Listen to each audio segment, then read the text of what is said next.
Good evening dear students. आज हम आप लोगों के साथ, आप लोगों ने मेरा पहला वीडियो देखा होगा पॉलिटी का, जिसमें मैंने केंद्र राज्य संबंध के बारे में आप लोगों को डिटेल किया था। आज उसी का पार्ट 2 केंद्र राज्य संबंध का, उसके बारे में आज हम डिटेलिंग करने जा रहे हैं। केंद्र राज्य संबंध आप लोगों के लिए बहुत इंपॉर्टेंट टॉपिक है। ये प्री के साथ साथ मेंस परीक्षा के लिए बहुत इंपॉर्टेंट है। यहाँ से क्वेश्चन आप लोगों के लिए खास करके लिखने के सेक्शन से आते हैं कि आप लोगों को कैसे क्वेश्चन को राइट करना है। इसमें कुछ समितियां थी, उनके कुछ रिकमेंडेशन थी, उन समितियों की कुछ रिकमेंडेशन कुछ लागू हुई थी, कुछ को बाइकआउट किया गया था।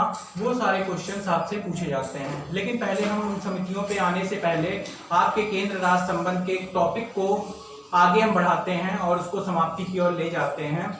आप लोग इस टॉपिक को अच्छे से ध्यान से समझने का प्रयास कीजिए। यहाँ पे लिखना नहीं है, यहाँ से क्वेश्चंस आपको कम मिलेंगे प्री की दृष्टि से, लेकिन मेंस में आप लोगों को क्वेश्चन अधिकतर आते हैं लिखने के पर्पज से। इसमें आप लोगों को कंसेप्ट को ज्यादा क्लियर करना है, क्योंकि कंसेप्ट क्लियर होगा तो आप लोग चीजों को जल्दी से एक दूसरे से कनेक्ट कर पाएंगे। अगर आप लोगों को मेरा ये वीडियो नहीं समझ में आ रहा होगा तो प्लेलिस्ट में केंद्र राज्य संबंध का फर्स्ट पार्ट आप लोग जरूर देखिएगा और कमेंट करके बताइएगा आप लोगों को वीडियो कैसा लगा। आप लोगों का सुझाव ही मेरा मोटिवेशन है। आप लोग जिस तरीके से सुझाव दोगे उसी हिसाब से हम लोग कार्य करेंगे। आप जो भी गलतियां होगी उस पर भी आप लोग बताया कीजिए, जिससे हम अपने आने वाले वीडियो को अधिक से अधिक अच्छे से आप लोगों को दे सकें। चलिए आइए शुरुआत करते हैं केंद्र राज्य संबंध पार्ट 2 की। आप लोगों ने देखा था सेंटर स्टेट रिलेशनशिप में आप लोगों ने 3 संबंध को अब तक अच्छे से पढ़ा था। एक आप लोगों ने विधायी संबंध को, एक आप लोगों ने प्रशासनिक संबंध को और एक आप लोगों ने वित्तीय संबंध को। 3 संबंध होते हैं केंद्र राज्य संबंध के बीच में। आप लोगों ने विधायी संबंध को पढ़ा था। विधायी संबंध होते क्या क्या हैं, इसमें आप लोगों ने एक एक आर्टिकल को भी देखा था। विधायी संबंध में क्या क्या बातें आती हैं, क्या क्या चीज है, इसमें हम आप लोगों को डिटेलिंग किए थे। आइए आज हम आप लोगों को प्रशासनिक संबंध की ओर ले चलते हैं। प्रशासनिक का मतलब ये होता है कि प्रशासन करना, अपना अधिकार जमाना, अर्थात केंद्र का राज्यों के ऊपर कितना रूप से अधिकार होगा, किस रूप से वो उस पर शासन करेंगे और किस रूप से अपनी शासन शक्ति उसके ऊपर थोपने का प्रयास करेंगे, वो सब आप लोगों को प्रशासनिक संबंध में देखना है। इसके लिए आप लोगों को आर्टिकल देखना है 256 से लेकर के 263 तक। हर आर्टिकल को देखना है। कुछ आर्टिकल आपके लिए इंपॉर्टेंट है, उन सब के बारे में हम चर्चा करते हैं। आर्टिकल 256 में ये कहता है, जैसे केंद्र द्वारा संघ को निर्देश दिया जाता है, मतलब केंद्र को कुछ निर्देश दिए जाते हैं, केंद्र द्वारा राज्यों को कुछ निर्देश दिए जाते हैं और राज्यों को उसका अनुपालन करना पड़ता है। तो इस आर्टिकल में आप लोगों को कुछ निर्देश के बारे में बताए गए हैं जो केंद्र किसको देगा, स्टेट्स को देंगे। कुछ निर्देश होते हैं, कुछ पालन होते हैं, उन सारे पालनों को, उन सारे निर्देशों को राज्य एज इट इज फॉलो करेगा, अपने स्टेट के अंदर एज इट इज फॉलो करेगा और सभी राज्य उसको फॉलो करने का प्रयास करेंगे। किसके निर्देश को? केंद्र के निर्देश को, क्योंकि केंद्र शीर्ष पे है तो केंद्र के द्वारा राज्यों को दिया गया कुछ निर्देश इस आर्टिकल में इस बारे में बात की गई है। 257 क्या कहता है?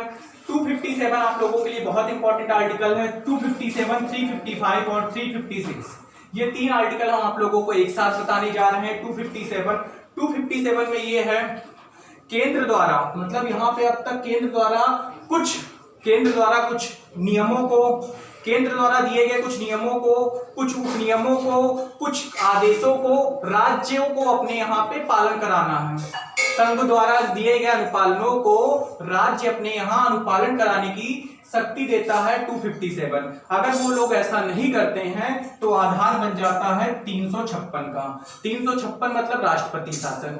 अगर जो केंद्र उनको आदेश देते हैं और उस आदेश को इसमें अमली जामा पहनाना है, इसमें केंद्र द्वारा राज्यों को निर्देश दिया जाता है और इसमें केंद्र द्वारा दिए गए आदेश या निर्देश को राज्य अपने यहाँ पे कितना उसका इंप्लीमेंट कराते हैं, उन सब पर इसीलिए राज्यपाल की नियुक्ति होती है कि राज्यपाल ये देखें कि जो केंद्र द्वारा दिए गए नियम हैं, उपनियम है या विनियमन है, उनका राज्यों ने कितना अनुपालन किया है, राज्य कितना अनुपालन करने में उसमें सफल हुए हैं। अगर राज्य उसका अनुपालन नहीं करते हैं तो क्या कह दिया जाता है, तो वहां की मशीनरी ध्वस्त हो जाती है। अर्थात स्टेट काउंसिल या स्टेट गवर्नमेंट अपने अस्तित्व में अपने अस्तित्व में नहीं रह जाती हैं। और इस हाल में क्या होता है कि राज्यपाल राष्ट्रपति को रिकमेंड करता है कि उस स्टेट की जो मशीनरी है फेल हो गई है, इसलिए वहां की जो स्टेट काउंसिल है, जिसे हम लोग बोलते हैं विधानमंडल, वहां के विधानमंडल को राष्ट्रपति क्या कर देता है, भंग कर देता है। इस तरीके का 257 ही आधार बनता है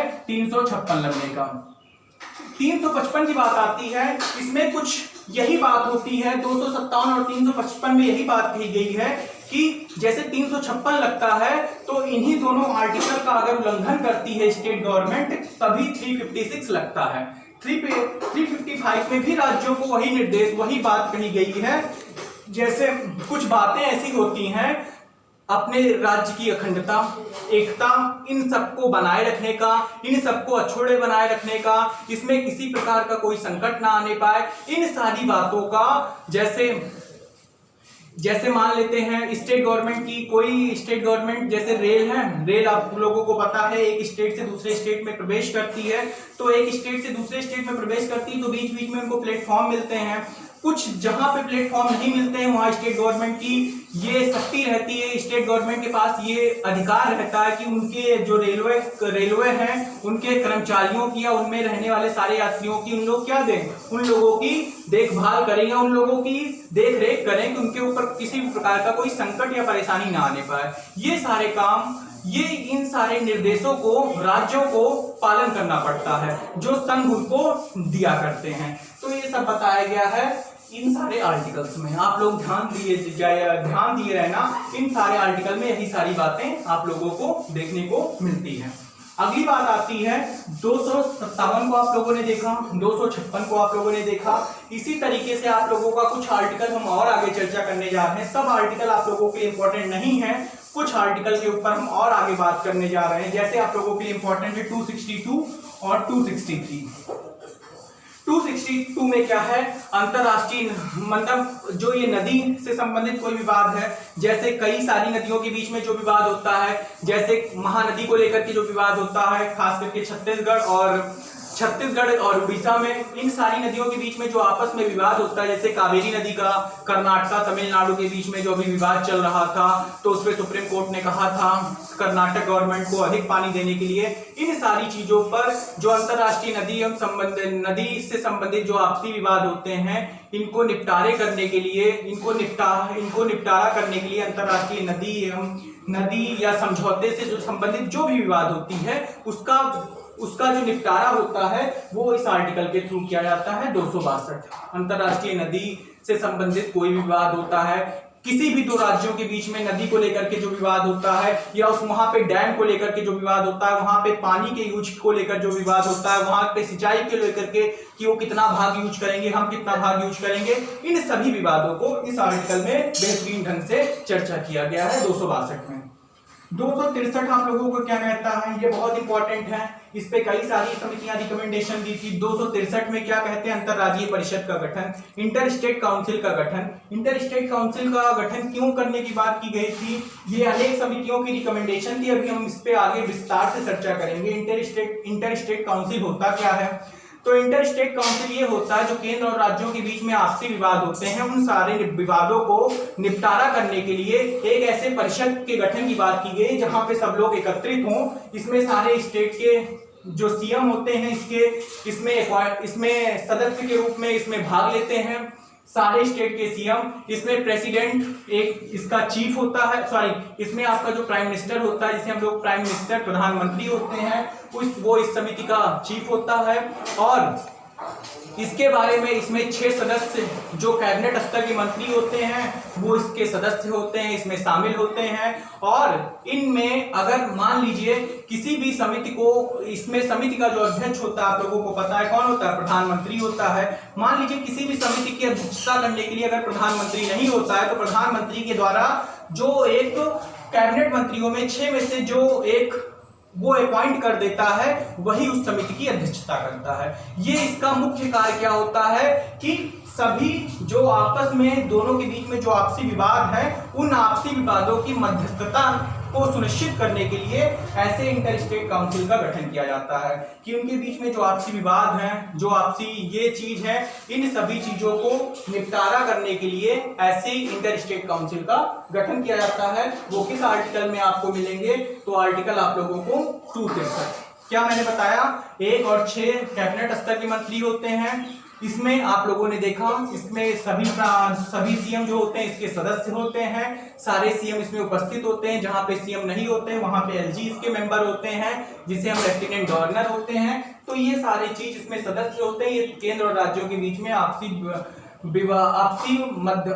जो विवाद होते हैं उनका मध्यस्थता करने के लिए एक काउंसिल बनाया गया है, जिसपे सभी लोग आकर के विचार विमर्श करें। ये 263 इन सारी बातों को बताता है प्रशासनिक संबंध में। अब आते हैं हम लोग वित्तीय संबंध की। और वित्तीय संबंध क्या होता है? अब हम आते हैं आप लोगों के वित्तीय संबंध की। और वित्तीय संबंध क्या होता है? वित्तीय संबंध आप लोग ध्यान से देखिएगा, सबसे इंपॉर्टेंट संबंध होता है जिसे हम लोग बोलते हैं वित्तीय संबंध, फाइनेंशियल रिलेशनशिप। वित्तीय संबंध आप लोग देखते होंगे। वित्तीय संबंध का मतलब ये होता है, कुछ चीजें ऐसी होती हैं, जैसे अब आप लोगों को हम यहाँ पे डिफाइन करने की बात कर रहे हैं कि कुछ संबंध ऐसे होते हैं, जैसे वित्तीय संबंध होते हैं, तो कुछ कर ऐसे होते हैं। अब वित्तीय संबंध में ये है कि कुछ कर जो होते हैं, आज की कर प्रणाली में टोटल संघ के पास 14 कर हैं और 19 कर स्टेट के पास हैं। आपको लग रहा होगा स्टेट के पास अगर ज्यादा कर है तो भी स्टेट हमेशा मांग करता है कि संघ मेरे साथ सौतेला व्यवहार कर रहा है। और ये अब तब हमेशा देखने के लिए और तेजी, ये चीज और तब देखा जाता है जब सेंटर में किसी और पार्टी की गवर्नमेंट हो, स्टेट में किसी और पार्टी की गवर्नमेंट हो, तो ये आरोप, उसके ऊपर प्रत्यारोप हमेशा बार बार लगता है। तो इसी तरह कहा गया है कि देखिए 14 इसके पास है, 19 इसके पास है, लेकिन लगभग आय का 90% हिस्सा सब इसी कर में आता है। इसमें मात्र 10% पूरी जनसंख्या का मात्र 10% हिस्सा इसके पास आता है। तो इसमें कई प्रकार की कर प्रणाली है, तो हम उसको आगे देखने का प्रयास करते हैं। इससे पहले 265, ये आप लोगों से पीसीएस में क्वेश्चन आया था। 265 आर्टिकल 265 में विधि के प्राधिकार के बिना सरकार कोई कर नहीं लगाएगी। मतलब जब तक कोई लीगल कानून नहीं बनाएगी, संसद के द्वारा कोई कानून नहीं बनेगा, तब तक कोई ऐसा कर सरकार लगाने के लिए अधिकृत नहीं है। ये आर्टिकल 255 बोलता है, सॉरी 265 बोलता है।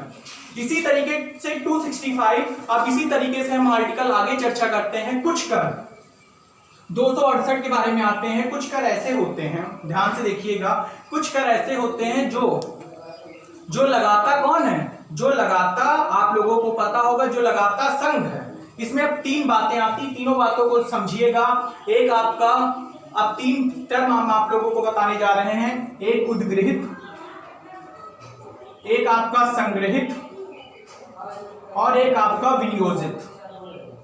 ये तीनों बातों को मतलब समझिएगा। ये 3 टर्म है, तीनों टर्म से क्वेश्चन आता है। और एक आपका शुल्क और कर। शुल्क का मतलब क्या होता है? शुल्क का मतलब केवल अपने लिए, जो हम लोग अपने लिए देते हैं वो शुल्क होता है।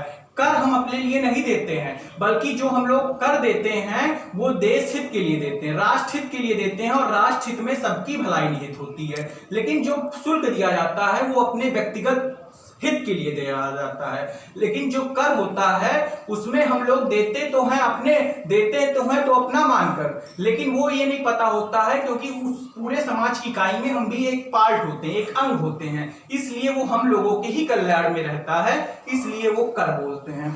अब उद्गृहित का मतलब होता है जो लगाता है, संग्रहित का मतलब होता है जो इकट्ठा करता है, और विनियोजित का मतलब ये होता है जो इसका यूज करता है। मतलब लगाना, इकट्ठा करना, फिर इसका यूज करना, ये 3 बातें होती हैं। तो कुछ कर ऐसे होते हैं, आर्टिकल 268 में ही बताया गया है कि जो लगाती कौन है? लगाती संघ है, लेकिन इकट्ठा करती है और इसका यूज करती है कौन? स्टेट करती है। जैसे स्टाम्प शुल्क सर केंद्र कह देती मेरे पास इतना टाइम नहीं है, हम लगा देते हैं, आप लोग इसको इकट्ठा कीजिए और इसको अपने मतलब जो पैसा कलेक्ट हो उसे आप लोग अपना यूज कीजिए। ये कर की प्रणाली है जिसे हम लोग 268 में बोलते हैं। अगला आर्टिकल 269 है। 269 वो कर होता है, अब ध्यान से समझिएगा, मेरी बातों को गौर से समझने का प्रयास कीजिएगा। 269 आप लोगों से कहता है कुछ कर ऐसे होते हैं, कुछ कर ऐसे होते हैं जो, अब आप लोग ध्यान से देखिएगा, कुछ कर ऐसे होते हैं जो लगाता कौन है, जो लगाता उद्ग्रहित करता है, संघ करता है, जो उद्ग्रहित संघ करता है, लेकिन इकट्ठा दोनों लोग करते हैं और दोनों लोग उसका यूज करते हैं। मतलब लगाता कौन है, संघ है, और दोनों लोग इसको इकट्ठा भी करते हैं, दोनों लोग कलेक्ट भी करते हैं अर्थात संग्रहित करते हैं, और संग्रहित करने के बाद इसका यूज भी करते हैं। ये 269 की बात की गई है। अब 269 में काम, जैसे जो अभी हम कर की बात की, जैसे आप लोगों का सेल टैक्स होता है, जो लगाता कौन है, लगाता आप लोगों को पता है कौन लगा, जैसे आप लोगों का, जैसे आप लोग देखते होंगे सेल टैक्स है, ये सारे टैक्स हैं, तो इसको क्या होता है, इसको लगाता संघ है, इकट्ठा दोनों लोग करते हैं, और इकट्ठा करने के बाद दोनों लोग ही इसका यूज करते हैं। उसी तरीके से आप लोगों को देखते होंगे कुछ कर ऐसे होते हैं जो लगाता कौन है, संघ लगाता है, और संघ ही इसको संग्रहित करता है, और उसके बाद वो किसको दे देता है, राज्यों को सौंप देता है, जैसे इनकम टैक्स है, आयकर है।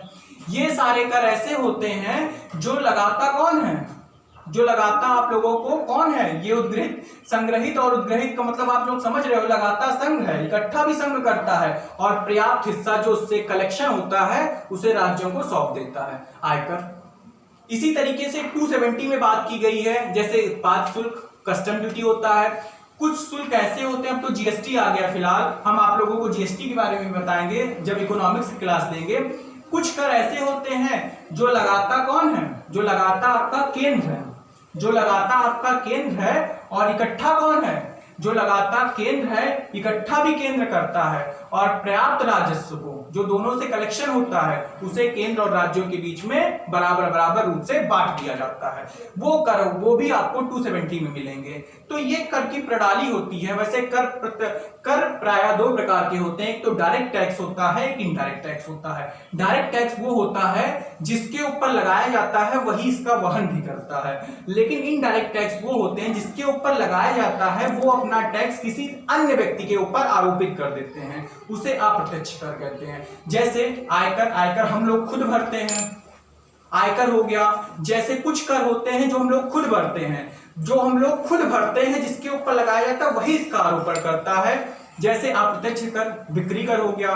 बिक्री कर क्या करते हैं, बिक्री कर हम लोग, बिक्री कर दुकानदार पे लगता है, और दुकानदार किस पे लगाता है, हम लोगों के ऊपर। तो ये सारे कर जो होते हैं, अब इसमें भी कई प्रणाली है, इसमें भी कई चीजें हैं जो हम आप लोगों को बताएंगे इकोनॉमिक्स क्लास में और डीपली में बताएंगे। और इसीलिए 280 में एक वित्त आयोग का गठन किया गया है जिसे हम लोग बोलते हैं फाइनेंस कमीशन। फाइनेंस कमीशन ये काम करता है केंद्र और राज्यों के बीच में जो वित्त का विभाजन होता है, या वित्त का जो विभाजन होता है वो उसी के अंडर में आता है।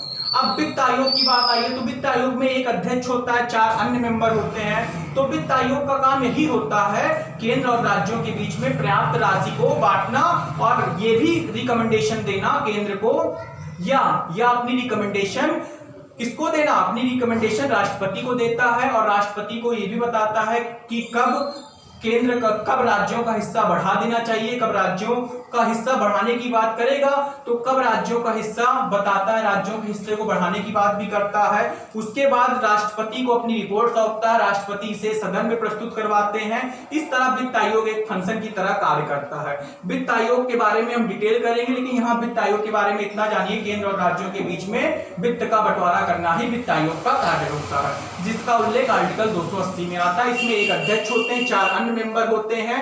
आप लोग इनके बारे में और हम डिटेलिंग करेंगे, लेकिन ये वित्त आयोग का लेखा जोखा होता है, और वित्त आयोग अपनी रिपोर्ट राष्ट्रपति को देता है, राष्ट्रपति उसे सदन में रखाता है। वित्त आयोग ये भी रिकमेंडेशन देता है कब राज्यों का हिस्सा बढ़ा दे।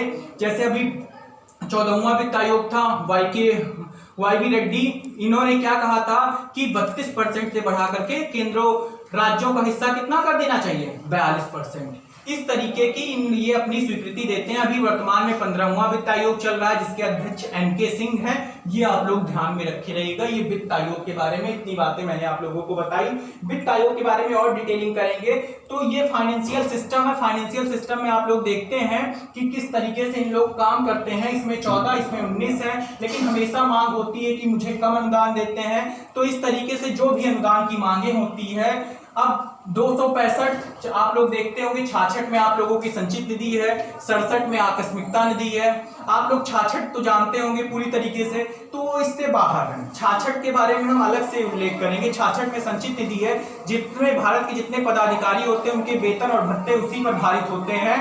और संचित निधि पे दो तरीके के व्यय होते हैं, एक भारित व्यय और एक गैर भारित व्यय। भारित व्यय में वो व्यय आते हैं जिस पर प्रायः मतदान नहीं कराया जाता, उस पर चर्चा होती है। और गैर भारित व्यय वो होते हैं जिस पर मतदान भी होती है, चर्चा भी होती है, बहस भी होती है। मतदान, चर्चा में ही बहस भी शामिल है, तो वो गैर भारित व्यय होते हैं। तो इन सारी चीजों को आप लोगों ने देखा वित्तीय संबंध में। ये वित्तीय संबंध होते हैं, इन और इनके बीच में काफी सारे विवाद हैं। उन सभी विवादों को हम एक एक करके आप लोगों से डिस्कस करने जा रहे हैं। विवाद को देखिएगा कहां कहां पे इनके बीच में विवाद होते हैं और ये संबंध किस तरीके से, जैसे हम लोग विवाद को देखने के लिए करते हैं तो इसमें कई सारी, जैसे एक समिति आई थी शीतल वार्ड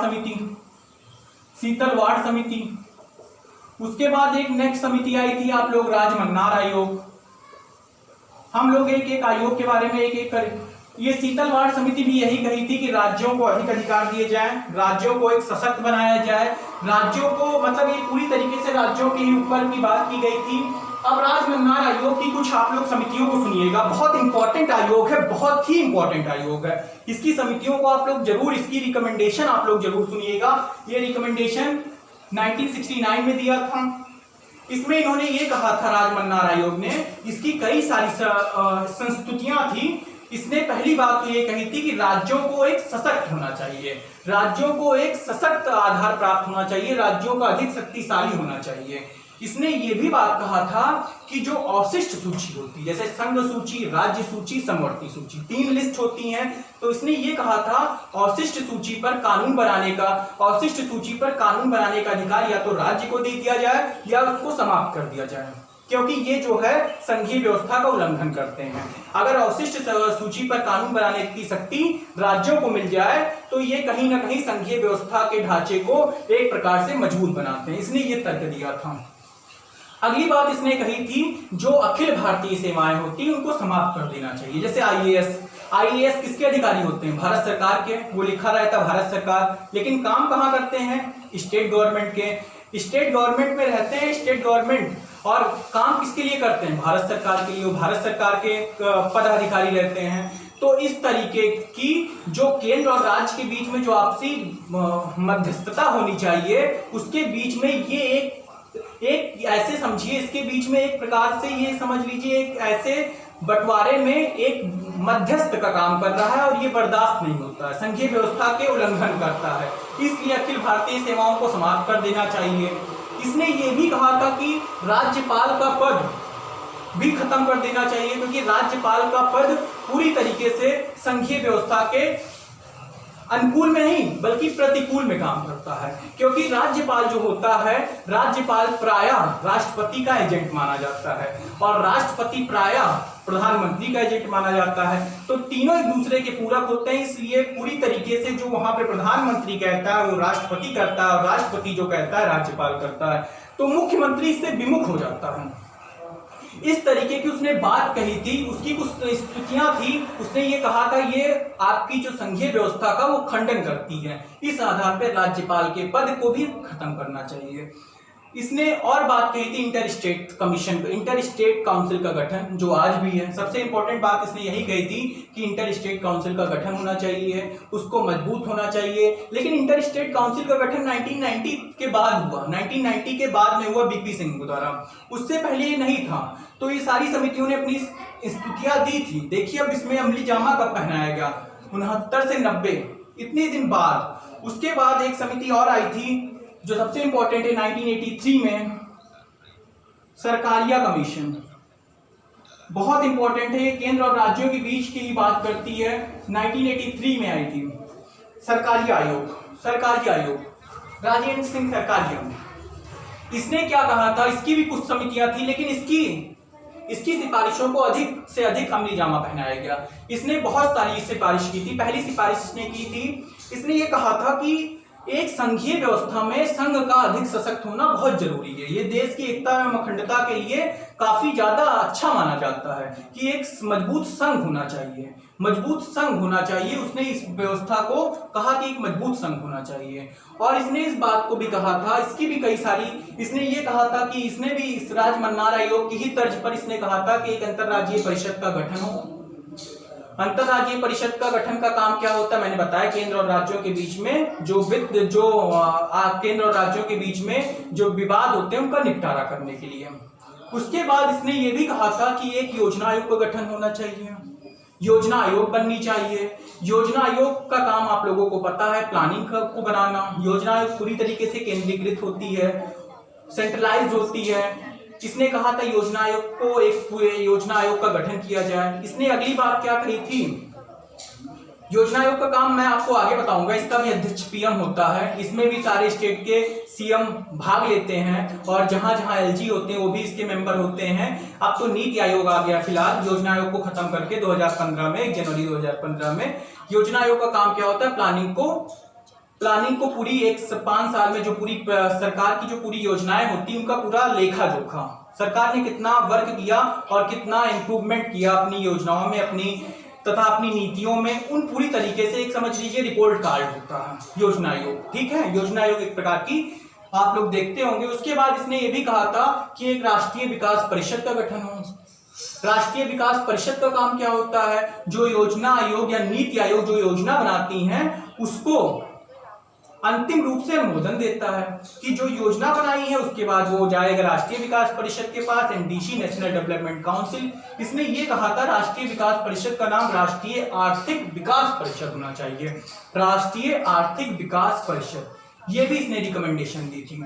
उसके बाद इसने ये कहा था कि जो आर्टिकल 356 का प्रयोग बहुत ही अंतिम स्थिति या अंतिम विकल्प के रूप में करना चाहिए। ऐसा ही नहीं कि जब देखो तो 356 लगा दें या स्टेट की मशीनरी को गिराने के लिए हम लोग 356 का प्रयोग कर दें, ऐसा नहीं। उसका प्रयोग आप लोग अंतिम विकल्प के रूप में कीजिए। जब आपको लगे कि हमारे पास कोई ऑप्शन नहीं बचता है तब आप 356 का प्रयोग कीजिए, ये इसने कहा था। इसकी कुछ और रिकमेंडेशन थी, उस रिकमेंडेशन पे हम लोग आते हैं। इसने ये भी कहा था कि राज्यपाल के कार्यकाल को एक निश्चितता मिलनी चाहिए। एक 5 वर्ष है तो 5 वर्ष ही मिलना चाहिए।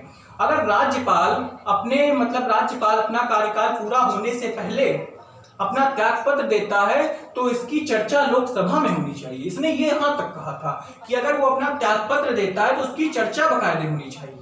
ये इतनी बड़ी बात इसने कहा था। और इसने ये भी कहा था कि राज्यपाल को नियुक्त करते समय किसी राज्य में वहां के मुख्यमंत्री से भी सलाह लेनी चाहिए, मुख्यमंत्री से परामर्श लेना चाहिए। ऐसा होता नहीं है, ऐसा बिल्कुल नहीं होता है।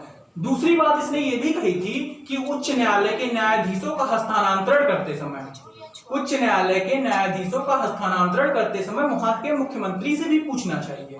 ऐसा बिल्कुल नहीं होता है। उच्च न्यायालय के न्यायाधीशों का हस्तांतरण कॉलेजियम करता है, कॉलेजियम अपनी सिफारिश राष्ट्रपति को देता है और राष्ट्रपति ऐसा कर देता है। राष्ट्रपति को एक बार रिकमेंडेशन लेनी चाहिए, एक बार परामर्श लेना चाहिए, किससे, मुख्यमंत्री से। ऐसा बिल्कुल नहीं होता है। अगली बात इसने कहा था कि राज्यपाल के कार्यकाल को 5 वर्ष निश्चित करना चाहिए। उसे 5 वर्ष से पहले उसे ना तो कहीं हटाना चाहिए, ना उसको हटाना चाहिए, ना कहीं उसका ट्रांसफर करना चाहिए। उसको पूरा एक निश्चित 5 वर्ष का टेन्योर मिलना चाहिए। ये इसकी कुछ सिफारिशें थी, कुछ स्थितियां थी जो बहुत अच्छी स्थितियां थी, इसको आज भी माना जाता है। तो ये सारी इसके बीच में इन सभी चीजों को सरकारी आयोग ने माना था। योजना आयोग की बात की गई थी। इसी तरीके से इसकी बहुत सारी सिफारिशें थी, लगभग 1700, मैंने तो आप लोगों को बहुत सारी 1700 पेज की इसने सिफारिश वापस की थी, लेकिन मैं आप लोगों को बहुत छोटे में बता दिया। उसके बाद अगली एक कमीशन आया था जिसे हम लोग बोलते हैं पुंछी आयोग, मदन मोहन लाल पुंछी। ये आया था 2007 में गठन हुआ था, 2010 में रिपोर्ट सौंपी थी। पुंछी आयोग बिल्कुल इसी तरीके से था। पुंछी आयोग भी यही रिकमेंडेशन दे रहा था कि आप लोग जो बिल्कुल राज्यों को एक सशक्त होना चाहिए, राज्यों का एक मजबूत होना चाहिए, संघ को भी मजबूत होना चाहिए। और इसने अवशिष्ट सूची पर कानून बनाने की शक्ति किसको दी थी? यहां तक ये इसने एक बात और अच्छी कही थी कि अवशिष्ट सूची पर जरूर कानून संघ बनाए, लेकिन एक बार उस कानून को बनाते वक्त वो एक बार कानून बनाते समय राज्य के विधानमंडल से भी सलाह लें, परामर्श करें। इसने ये बात कही थी। और इसने ये भी कहा था कि समवर्ती सूची पर कानून दोनों लोग बनाते हैं, बेशक दोनों लोग कानून बनाते हैं, लेकिन समवर्ती सूची पर अगर केंद्र कानून बनाता है या केंद्र कानून बना रहा है तो उस पर क्या करें कि जैसे अभी कोई दोनों लोग कानून बना रहे हैं, दोनों का कानून डिफर करता है, तो वहां पर केंद्र वाला लागू हो जाता है, राज्य वाला क्या हो जाता है? वैध हो जाता है। ये बात इसने कही थी। और इसने एक अच्छी बात ये कही थी कि अगर राज्यों के अंदर केंद्रीय सीमा बल को तैनात करना है तो वहां पर केंद्रीय सीमा बल को तैनात करना या तो राष्ट्रीय वहां के मुख्यमंत्री की परामर्श से या बिना उसकी परामर्श से एक केंद्रीय सीमा पुलिस बल को तैनात करना चाहिए। इसने कई सारी अच्छी सिफारिशें दी थी, बिल्कुल इसी की तर्ज पर इसकी सिफारिशें थी। अब बात आती है, इन सारी समितियों ने बहुत सारी रिकमेंडेशन दी थी और इन समितियों की रिकमेंडेशन पे कई सारे विवाद के प्रश्न खड़े होते हैं राज्यपाल के पद को लेकर के।